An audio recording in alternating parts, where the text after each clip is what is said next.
playground or a screen for an epic adventure. Sometimes, all you need is a single ball of yarn and a little bit of teamwork. Tie the yarn to chairs, door handles, and furniture. Create a few laser beams to crawl under or step over. It takes 5 minutes to build, but it sparks an afternoon of play. Why does this build a bond? Because you are navigating a challenge together. You are the secret agents, figuring out the path. You're laughing at the near misses and cheering for each other. This is connection through shared joy.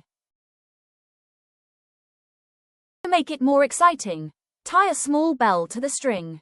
The goal is to move through the maze without making a single sound. It turns a simple physical activity into a moment of shared focus and quiet giggles. Place a favorite toy at the end of the maze. Now, you're not just playing, you're on a rescue mission. When you give the play a purpose, you're inviting your child to lead the way, building their confidence while you follow their lead. This is where the real bonding happens. Use your words to guide them.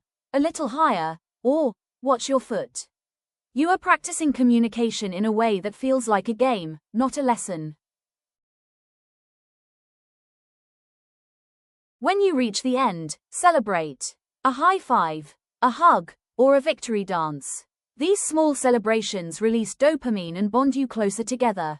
You've tackled the challenge as a team, and that feeling of success stays with your child long after the yarn is put away. Don't let the fun end when the game stops. Wind the yarn back into a ball together. Even the cleanup is an opportunity to talk about your favorite near misses during the mission. It's these extra minutes of presence that turn a simple activity into a core memory. Connecting with your child doesn't require expensive toys.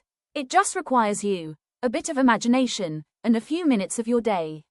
Go grab some string and start your adventure. You are exactly what your child needs today.